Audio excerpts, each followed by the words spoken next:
Hello friends, કેમ છો બધા? મજામાં? આજે આપણે બનાવશું પંજાબી સબ્જીમાં જે વપરાતી ગ્રેવી હોટલોમાં હોય છે એ જ આપણે બનાવશું આજે, પણ લસણ ડુંગળી વિનાની બનાવશું અને તદ્દન એવી જ બનશે, જેમાં સ્વાદમાં કોઈ પણ જાતનો આપણે કોમ્પ્રોમાઇઝ નહીં કરીએ, એટલી સરસ એ ગ્રેવી બનશે. અને એના માટે થઈને આપણે શું શું જોઈશે એ જોઈ લઈએ. તો એના માટે થઈને મેં એક ઓરેન્જ કલરનું જે ગાજર આવે છે ને એ એક લીધું છે. પછી 2 દેશી ટમેટાં લીધા છે, કારણ કે એમાં થોડીક ખટાશ સારી હોય એટલે 2 દેશી ટમેટાં લીધા છે. અને કેપ્સિકમ લીધા છે. આ બધું જ મેં રફલી ચોપ કરી લીધું છે, કારણ કે એને આપણે કુકરમાં બાફવાનું જ છે એટલા માટે થઈને. એટલે જો આ બધી જ વસ્તુ સરસ ચોપ થઈ ગઈ છે, હવે આપણે આ બધી જ વસ્તુને કુકરમાં નાખી દઈશું.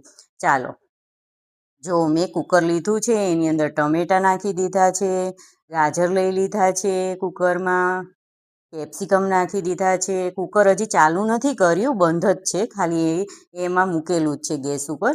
પછી જે આ ધાણા ભાજીની દાંડલીઓ આવે છે પાછળની, એ નાખી છે. 2 મરચાં નાખ્યા છે લીલા, 2 સૂકા મરચાં નાખ્યા છે, એક તજનો ટુકડો લીધો છે, 2 તમાલપત્ર લીધા છે.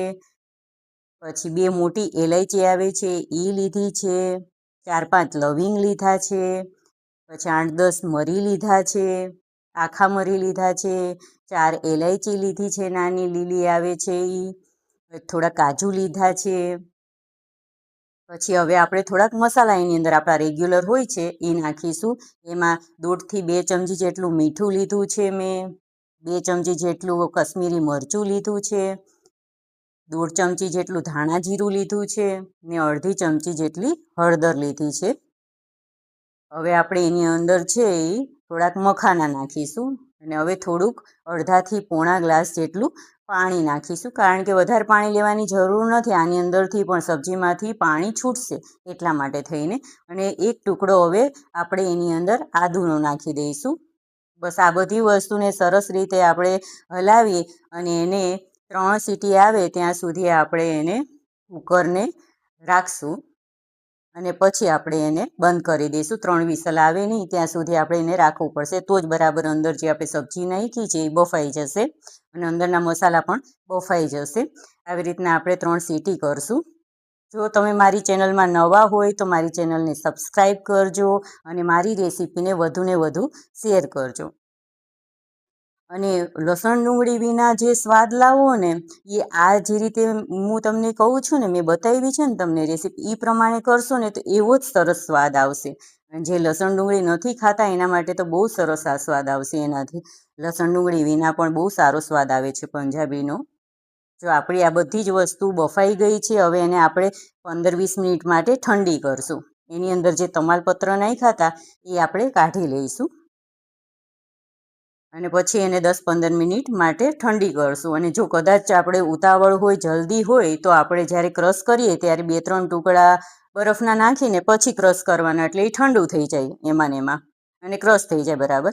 આ મેં 15-20 મિનિટ પછી ઠંડુ કરીને લીધું છે. તોય સેજ ઠંડુ ગરમ છે જ, પણ ચાલે એમ, થોડું થોડું ગરમ હોય તો ચાલે.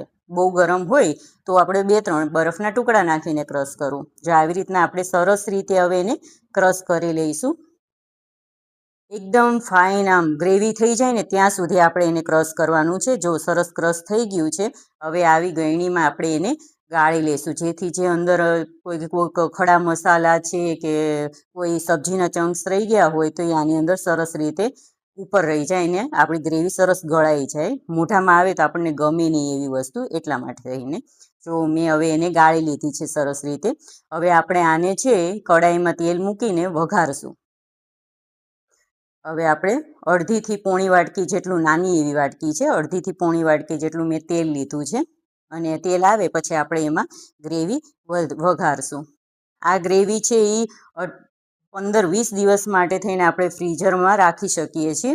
જ્યારે કદાચ આપણને મન થાય કે કોઈ ગેસ્ટ આવે તો તરત જ એમાંથી કાઢીને તરત જ આપણે પંજાબી સબ્જી બનાવી શકીએ છીએ. એટલે આને સ્ટોર પણ કરી શકાય છે. આવી રીતના આ ગ્રેવીને આપણે સરસ રીતે તેલમાં સાતળી લઈશું.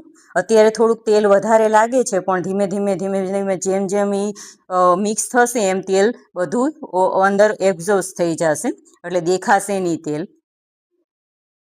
બસ આવી રીતના સરસ રીતે એને હલાવી નાખશું અને ઘડીક વાર માટે થઈને એને આપણે ઢાંકણું ઢાંકીને પણ પકાવશું, એટલે બરાબર મસાલા પાકી જાય અને તેલ પણ એની અંદર ભળી જાય ગ્રેવીની અંદર, એટલા માટે થઈને. હવે આને ઢાંકીને આપણે ચડવા દઈશું ગ્રેવીને. આપણે આની સાથે કોઈ પણ જાત જે પણ તમને સબ્જી ભાવતી હોય પંજાબી, એમાં આપણે આની અંદર મિક્સ કરીને બનાવી શકીએ છીએ. કદાચ પનીરની એકલી કે કોઈ કાજુની કે કોઈ મિક્સ વેજ, જે પણ બનાવવું હોય આની સાથે બની જશે. હવે જો તેલ છૂટું પડી ગયું છે એટલે આપણી ગ્રેવી થઈ ગઈ છે. હવે આપણે જે સબ્જી બનાવી છે એ હવે આગળ બનાવશું. જો મારે જે સબ્જી બનાવી છે એના માટે થઈને મેં કેપ્સિકમ લીધા છે, ઘરનું પનીર લીધું છે અને વટાણા અને આપણે કોર્નના બી લીધા છે. એના માટે થઈને એક પેનમાં છે એ મેં માખણ નાખી દીધું છે. માખણ બરાબર ગરમ થઈ જાય પછી આપણે આગળની પ્રોસેસ કરીશું. કદાચ તમારે માખણ ન નાખવું હોય તો તમારે જે સબ્જી બનાવી છે પહેલાં પેનમાં નાખી દેવાની. તેલ પણ ન નાખો તો ચાલે ને માખણ પણ ન ચાલે નાખો તો ચાલે. ડાયરેક્ટ તમે સબ્જી નાખીને એની ઉપર ગ્રેવી રેડી દો અને બરાબર સરસ રીતે એને ગરમ કરી નાખો. ઘડીક ચડવા દો એટલે આપણી પંજાબી સબ્જી તૈયાર થઈ જાય. પણ આની જોડે બટરનો ટેસ્ટ સારો આવે છે એટલા માટે થઈને મેં બટર લીધું છે. બાકી તમારે બટર ન નાખવું હોય, તેલ હવે ન નાખવું હોય તો ચાલે. એની અંદર હવે જો બટર ગરમ થઈ ગયું છે એટલે મેં કેપ્સિકમ નાખી દીધા છે. ઘડીક કેપ્સિકમ ચડી જાય પછી આપણે એની અંદર વટાણા અને આ મકાઈના દાણા કાઢ્યા હતા, બફ બાફા હતા, એ એની અંદર નાખી દીધા છે. હવે એની અંદર આપણે જે સબ્જી નાખી છે એમાં મીઠું નથી એટલે એના પૂરતું જ મીઠું થોડુંક નાખવાનું છે, કારણ કે ઓલરેડી ગ્રેવીમાં તો મીઠું છે જ. આવી રીતના બધું નાખી દીધું છે. હવે પનીર નાખી દીધું છે. આ બધું જ વસ્તુ સરસ રીતે બટરમાં ભળી જાય પછી આગળની પ્રોસેસ કરીશું. હવે આપણે જે ગ્રેવી બનાવી હતી ને એ ગ્રેવી આની અંદર હવે એડ કરીશું.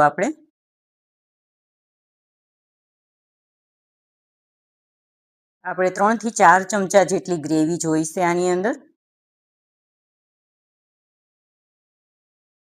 હજી એકાદ ચમચો જોશે આની અંદર. એટલે જે પ્રમાણે જોઈતી હોય એ પ્રમાણે આપણે ગ્રેવી લઈ લેવાની આની અંદર. બસ આવી રીતના મિક્સ કરી નાખવાનું ને પછી ચડવા આવે પછી આપણે જે ઘરની મલાઈ હોય એ એની અંદર એડ કરી દેવાની અને એને બરાબર પછી મિક્સ કરી નાખવાનું.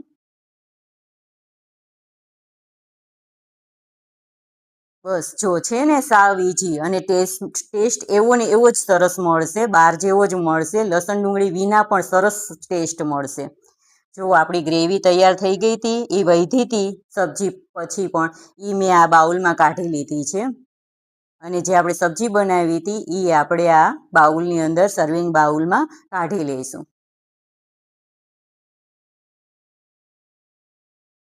બસ આવી રીતના સાદી સીધી રીતે આપણે ઘરમાં જ પંજાબી સબ્જી સરસ સ્વાદવાળી બની જાય છે.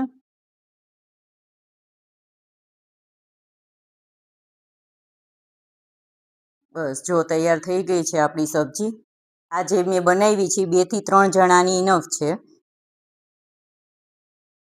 જો આપણી સબ્જી તૈયાર છે ને ગ્રેવી વધી હતી બાઉલમાં આપણે કાઢી લીધી છે. હવે આ જે આપણે ગ્રેવી વધી છે એને એરટાઈટ ડબ્બામાં બંધ કરી અને ફ્રીઝરની અંદર આપણે 15 થી 20 દિવસ સુધી આરામથી એને સ્ટોર કરી શકીએ છીએ.